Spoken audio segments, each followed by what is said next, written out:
राहुल गांधी जी, मैं आपको आज मुफ्त सलाह दे रहा हूं। अगर आपने मेरी इस सलाह पर अमल किया तो यकीन कीजिए कि भारत की सियासत में आपका कद बहुत बढ़ जाएगा। आप प्रधानमंत्री नरेंद्र मोदी को थैंक यू कह दीजिए। अब आप कहेंगे क्यों भाई, मैं क्यों बोलूं थैंक यू मोदी जी?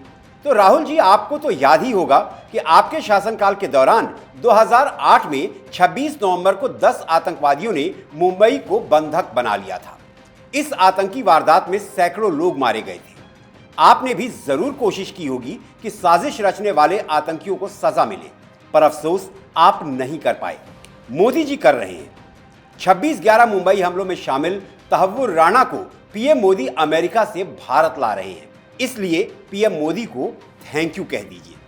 नमस्कार, मैं हूं दीप सिंह परिहार और आप देख रहे हैं कैपिटल टीवी पर अपना पसंदीदा शो एक्स-रे। 26/11 मुंबई हमलों के दोषी तहव्वुर राणा की भारत आने से बचने की आखिरी कोशिश भी नाकाम हो गई। आतंकी राणा अमेरिका की कोर्ट में रोया गिड़गिड़ाया कि अगर मेरा प्रत्यर्पण हुआ तो मुझे भारत में टॉर्चर किया जाएगा, मेरे साथ न्याय नहीं होगा, हो सकता है कि मेरी जान भी चली जाए। लेकिन अमेरिका की सुप्रीम कोर्ट ने आतंकी राणा की एक नहीं सुनी और सुप्रीम कोर्ट की जज एलिना कागन ने उनकी तमाम दलीलों को ठुकरा दिया। राणा की याचिका पर सुनवाई से इनकार कर दिया और सुप्रीम कोर्ट के इस इनकार के बाद ये तय हो गया कि 26/11 मुंबई हमलों का दोषी तहव्वुर राणा का भारत प्रत्यर्पण होगा और इसे अब कोई नहीं रोक सकता। 16 साल से ज्यादा बीत चुके हैं, लेकिन 26 नवंबर 2008 की वो शाम जब भी याद आती है एक सिहरन सी होती है। उस वक्त मैं एक न्यूज चैनल में बतौर एग्जीक्यूटिव प्रोड्यूसर काम करता था। रात 9 बजे के बाद दफ्तर से घर जाने की तैयारी थी। उससे पहले ही एक खबर आई कि मुंबई के एक इलाके में सिलेंडर फटने से विस्फोट हो गया है। लेकिन पहले आई ये खबर सच नहीं थी। 15 से 20 मिनट में यह खबर पुख्ता हो गई कि आतंकवादियों ने मुंबई शहर पर हमला कर दिया है। दफ्तर में जितने भी लोग मौजूद थे सभी रुक गए, जो घर में थे वो दफ्तर आ गए और लगातार 4 दिन तक दफ्तर में ही रहे, क्योंकि इस हमले में 4 दिन तक गोलीबारी चलती रही। करीब 166 लोग मारे गए और 600 से ज्यादा लोग घायल हुए थे। 4 दिन तक चले ऑपरेशन में भारतीय सुरक्षा बलों ने 9 आतंकवादियों को मार गिराया और एक आतंकी आमिर अजमल कसाब को जिंदा पकड़ लिया, जिसे 4 साल बाद 2012 में फांसी पर लटका दिया गया। मुंबई पर हमले की साजिश रचने वालों में तहव्वुर राणा एक बड़ा नाम है। भारत लंबे समय से तहव्वुर राणा के प्रत्यर्पण की मांग कर रहा था ताकि यहां की अदालत में उस पर मुकदमा चलाया जा सके, उसे सजा दी जा सके। आतंकी तहव्वुर राणा फिलहाल अमेरिका की जेल में सजा काट रहा है, जिसे बहुत ही जल्द भारत लाया जाएगा और ये भारत की मोदी सरकार की बहुत बड़ी कूटनीतिक सफलता है। तो चलिए ये जान लेते हैं कि तहव्वुर राणा की 26/11 मुंबई आतंकी हमले में भूमिका क्या थी। मुंबई पुलिस ने 26/11 आतंकी हमले के मामले में तैयार की गई अपनी चार्जशीट में तहव्वुर राणा को आरोपी बनाया था। तहव्वुर राणा पर आरोप था कि वो पाकिस्तान की खुफिया एजेंसी ISI और आतंकी संगठन लश्कर-ए-तैयबा का एक सक्रिय सदस्य है।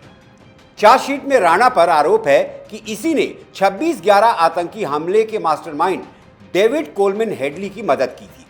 वो तहव्वुर राणा ही था जिसने मुंबई शहर पर कहां-कहां हमला करना है उन जगहों की रेकी की थी।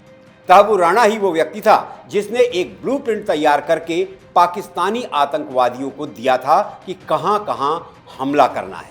तहव्वुर राणा और उसका बचपन का दोस्त डेविड कोलमैन हेडली उर्फ दाऊद सईद गिलानी, लश्कर-ए-तैयबा का चीफ आतंकवादी हाफिज सईद और दुनिया भर का मोस्ट वांटेड आतंकी ज़की-उर-रहमान लखवी ने मिलकर 26/11 मुंबई हमले की पूरी पटकथा लिखी थी। मैं आपको यहां पहले तहव्वुर राणा और डेविड कोलमैन हेडली उर्फ दाऊद सईद गिलानी के बारे में बताता हूं। साल 1971 की बात है। पाकिस्तान के कैडेट कॉलेज हसन अब्दुल में राणा और हेडली की मुलाकात होती है। तहव्वुर हुसैन राणा और दाऊद सैयद गिलानी ये दोनों कॉलेज में एक ही साथ एक ही विंग में पढ़ते थे और दोनों बहुत जल्दी दोस्त बन गए। तहव्वुर राणा कॉलेज खत्म करने के बाद पाकिस्तान मिलिट्री में डॉक्टर बन गया। कुछ समय पाकिस्तान मिलिट्री के साथ काम करने के बाद वो कनाडा की एक नागरिक से शादी करता है और कनाडा शिफ्ट हो जाता है। कनाडा में Tahawwur Rana first world immigration service नाम से एक वीजा कंसल्टेंसी कंपनी खोलता है और जल्द ही वो इसकी दुनिया में कई देशों में ब्रांच खोल देता है। जिसमें अमेरिका में न्यूयॉर्क और शिकागो, भारत में मुंबई में ब्रांच खोलता है। राणा का दोस्त हेडली अपने पिता सैयद सलीम गिलानी के साथ पाकिस्तान में इसकी ब्रांच चलाता था। 1977 में हेडली अमेरिका शिफ्ट हो जाता है। हेडली को अमेरिका की नागरिकता मिल जाती है क्योंकि उसकी मां अमेरिकी थी। खैर, 26/11 मुंबई हमलों के आरोप में अमेरिकी अधिकारी हेडली को अक्टूबर 2009 में शिकागो से गिरफ्तार कर लेते हैं। हेडली को अमेरिकी कोर्ट मुंबई हमलों में शामिल होने का दोषी मानती है और 24 जनवरी 2013 को 35 साल जेल की सजा सुना देती है। अक्टूबर 2009 में जब शिकागो के एयरपोर्ट से डेविड कोलमैन हेडली को गिरफ्तार किया जाता है, उसके तुरंत बाद अमेरिकी पुलिस ने तहव्वुर राणा को भी गिरफ्तार कर लिया। उसे 2011 में एक शिकागो की अदालत ने मुंबई हमले के लिए लश्कर-ए-तैयबा को लॉजिस्टिक्स सपोर्ट मुहैया कराने और जाइलैंड्स पोस्टन नाम के एक डेनिश अखबार के दफ्तर पर हमले की साजिश रचने का दोषी घोषित करती है। हालांकि डेनिश अखबार के दफ्तर पर हमले की साजिश नाकाम हो गई थी। हेडली अमेरिका में 35 साल की सजा काट रहा है। तहव्वुर राणा को भारत लाया जा रहा है। इसके बाद भारत के टारगेट पर 2 और आतंकी हैं, हाफिज सईद और जकी उर रहमान लखवी। आतंकवादी जकी उर रहमान लखवी को 2008 में हुए 26/11 के हमले का मास्टरमाइंड माना जाता है। जांच में साबित हो चुका है कि लखवी ने ही मुंबई हमलों की पूरी साजिश तैयार की थी और उसने ही 10 आतंकियों को मुंबई भेजा था और इन सब का आका था हाफिज सईद। लश्कर-ए-तैयबा में हाफिज सईद के बाद लखवी का ही नाम आता है और इसे लखवी का सबसे करीबी माना जाता है। कई रिपोर्ट्स में सामने आया है कि जब 26 नवंबर को मुंबई में 10 आतंकवादियों ने हमला किया था, तब चाचू नाम का वो लखवी ही था जो मुंबई में आतंकियों को लगातार कमांड दे रहा था, जिसे मुंबई हमले की जांच कर रही नेशनल इन्वेस्टिगेटिंग एजेंसी यानी NSA ने भी मोस्ट वांटेड माना था। भारत सरकार ने पाकिस्तान को हाफिज सईद के खिलाफ सबूत दिए, 26/11 के हमले का मुख्य आरोपी बताया, हाफिज सईद के प्रत्यर्पण की मांग की, लेकिन आतंकवादियों को अपने घर में पनाह देने वाले पाकिस्तान ने हाफिज के प्रत्यर्पण पर कोई खास कदम नहीं उठाया। पाकिस्तान हाफिज को गिरफ्तार करने का ड्रामा जरूर करता रहा है। उसे पाकिस्तान सरकार कई बार गिरफ्तार भी कर चुकी है, कई बार सजा भी दे चुकी है, लेकिन पाकिस्तान का दुनिया को दिखाने के लिए यह महज एक ड्रामा है। लखवी और हाफिज का इंसाफ तो भारत में ही होगा।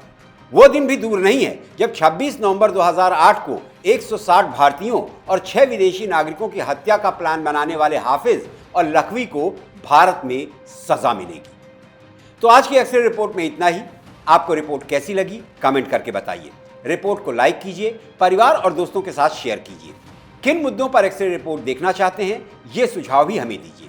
और हाँ, कैपिटल टीवी को जरूर सब्सक्राइब कीजिए। और अब मुझे इजाजत दीजिए। अगली एक्सरे रिपोर्ट के साथ आपसे फिर मुलाकात होगी। तब तक आप स्वस्थ रहें, सुरक्षित रहें। जय हिंद, जय भारत।